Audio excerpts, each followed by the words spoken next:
So I'm going to probably skip over a couple slides, but I'm just going to do a quick hello. I'll talk through how our view of muscle has changed, especially over the last 15 years, how muscle changes with age, how do we actually build it? Because I think that's often something that people need real advice on. And then a couple tests to see where you are, and then I'm going to leave you with one thought. So just really quickly, my name is Rhian. Hi. I am the founder and CEO of ARTAH Nutrition. I am a former athlete and a forever fitness lover, so I'm really excited to talk about this. Mom of 2 girls who are 3 and 5, so I'm a little tired right now. And I have a special interest in women's metabolic health and hormones.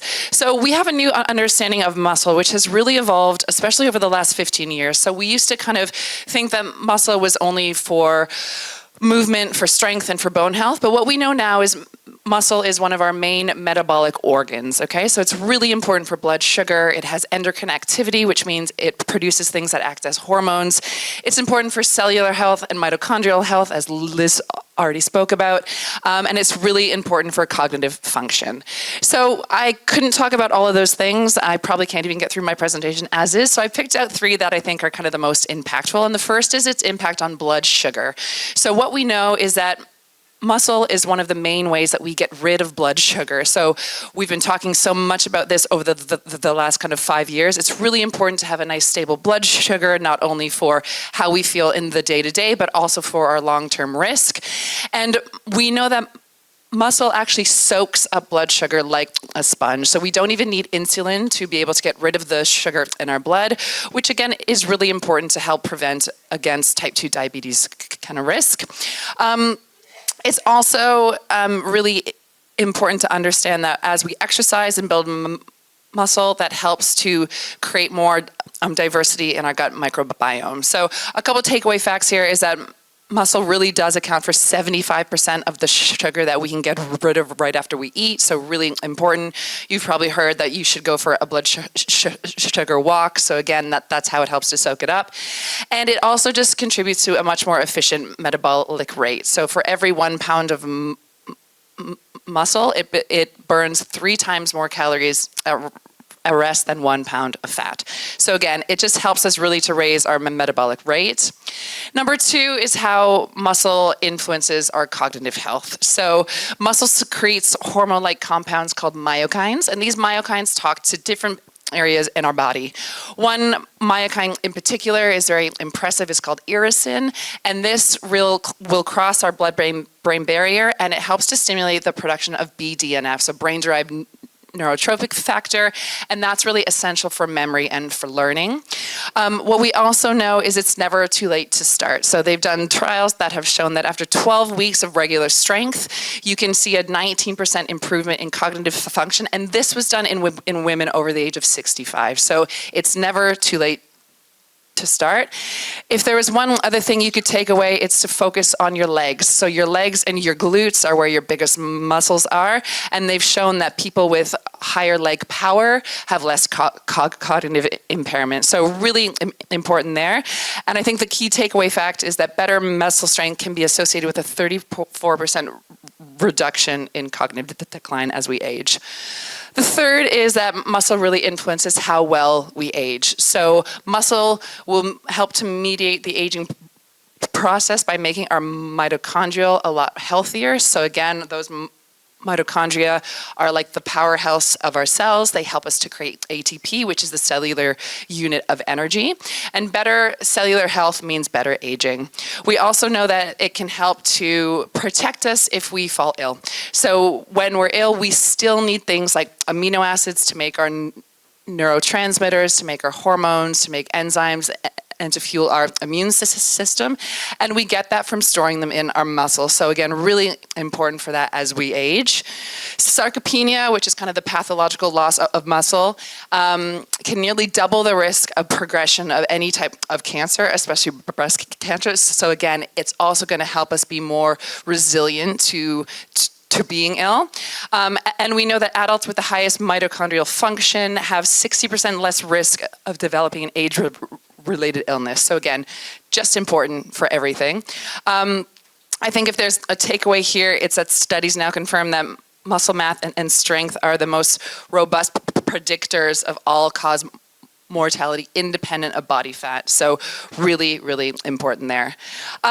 Women need muscle in every stage of our lives. I'm probably going to skip over this bit because it's a bit too long, but the bottom line here is that it can impact our fertility, it impacts how well we can carry and give birth, and it also can help our child be more predisposed to building muscle in a healthier way.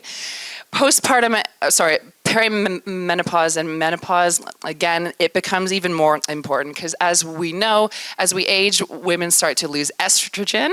This is an anabolic hormone, so it's called a sex hormone, but it does so much more than that. It's important in how well we build and maintain our muscle. As we age, we start to lose our estrogen, and that leads to a steep fall in in muscle mass, and that is really important to help to, again, control blood sugar and to offset some of those effects of perimenopause that we don't really love. In menopause, again, you kind of see a really big fall in estrogen and therefore muscle mass from pre-menopause to menopause, and this can increase women's risk of cardiovascular disease by 9-fold. So again, just making sure that you're maintaining muscle mass as you age is incredibly important. So how do we actually build it, right? Because I think most people think we have to go to the gym and do heavy squats and deadlifts, and that can be very intimidating. And whilst, yes, it is very helpful to lift heavy, and it is very efficient, you absolutely do not have to lift heavy weights as long as you go to fatigue. So you can use light to moderate weight as long as you do it so you have no more than 2 reps left. So you can do it with bands, you can do it with body weight. Just do it until you are very, very tired and you will be fine. You can also build it through cardio, not as well, but through the power-based cardio like sprinting, you can build it. And again, it's all about going to your max effort with full amounts of rest. You also need to eat enough protein, as our speakers have already touched on. So the RDA is 0.8 grams per kilogram of body weight. That's not enough, in my opinion, and I think what the data is showing now is you should be aiming for about 1.2 to 1.6 grams per kilogram of body weight over 24 hours, and that's going to really help you to build and maintain your muscle mass.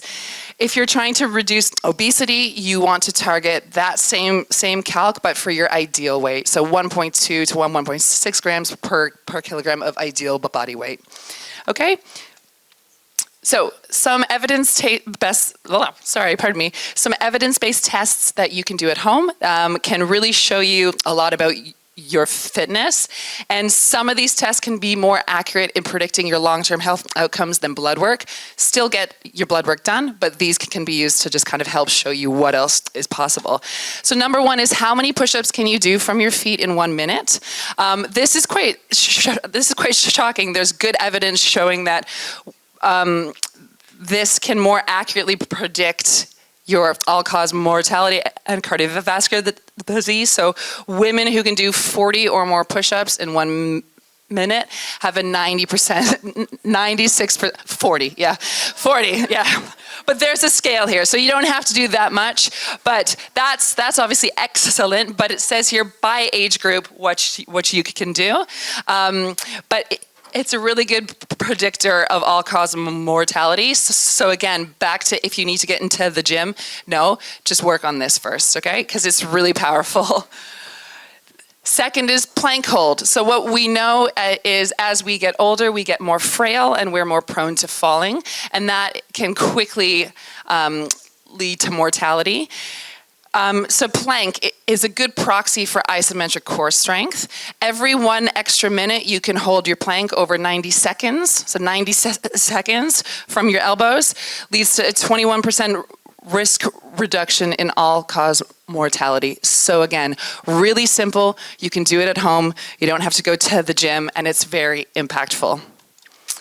Next is the grip strength. This one is a bit harder to measure at home, so you need a machine If anyone's done the Neco scan, they do this in the Neco scan, but you just hold it as hard as you can. But you can also use things like a dead hang, so just hanging from a pole, or a dumbbell hold, and you can compare that to reference charts online. But this one also, for every 5 kilogram less of the grip strength, it raises your cardiovascular risk significantly. Ways you can work on this are a farmer's carry. Does anyone know what that is? Holding weights and walking like this. Yeah? Heavy though, right? Heavy weights. And just a dead hang. So again, those are 3 tests you can do at home, or 3 parts of your fitness you can work on at home that significantly improve your lifespan. I want to quickly talk about VO2 max, because I think that whilst I'm really happy that there's been a rise in the popularity of strength, I think sometimes it's been at the cost of cardio. And I think I would not be doing a service if I didn't say that VO2 max is a more powerful predictor of early death than smoking, hypertension, and diabetes. It is the most potent modifiable risk factor that we have. So what it basically is how efficient our lungs are. And you do this by basically training all out max cardio. The good news is the biggest gains are going from a poor VO2 max to an average one, not from good to great. So the less fit you are, the more opportunity you have here, which is good, right? So what it means is don't quit your cardio. The most efficient way to train your VO2 max is HIIT, so high intensity intervals, where you are going all out from anywhere from 30 seconds to 5 minutes and taking good rest so your heart rate comes all the way back down. And then the second best is endurance. So that's that long, slow, steady state. I've put a challenge here. Your challenge here is to try a Norwegian 4x4. So I did this on Saturday to make sure I knew what I was talking about, but it is savage. Very fun though. You can do it at any level of fitness. So if you are not fit, you can do it by walking as fast as possible. You can start anywhere. And what it is it's a proven tool that can help you really increase your VO2 max fast. Okay, so you warm up for 10 minutes, however you'd like, and then you do 4-minute all out as hard as you possibly can. Now, this can be walking, it can be swimming, it can be on a bike, and then you rest for 3. You do it 4 times. That's the Norwegian 4x4, and it is extremely effective in improving your VO2 max. Now, VO2 max is not something you want to be training 3 times a week, right? Once a week max, but it's something that you can do and really work on to help your odds, I guess. Just a quick view on supplementation. So there are 3 things that I think are really essential for helping us to build and maintain a healthy muscle mass as we age. Vitamin D3, of course, is one of the most important, and it's one of the things we all don't get enough of, especially now in the winter and with so much sunscreen. The recommendation is that adults take it throughout the winter months till spring, but I think we should probably be taking it all year round. Number 2 is some creatine. Is anyone taking creatine? Good. Really important, especially as we go through menopause and we lose our estrogen. So that is something that's going to help us build and retain our muscle. And number 3 is magnesium. It's really important for muscle health. It will also help us with combating our stress. It's really good for blood sugar, and it's also going to help the recovery. That's it. I rushed. Sorry. This is how I got 1 minute left. Thank you, guys.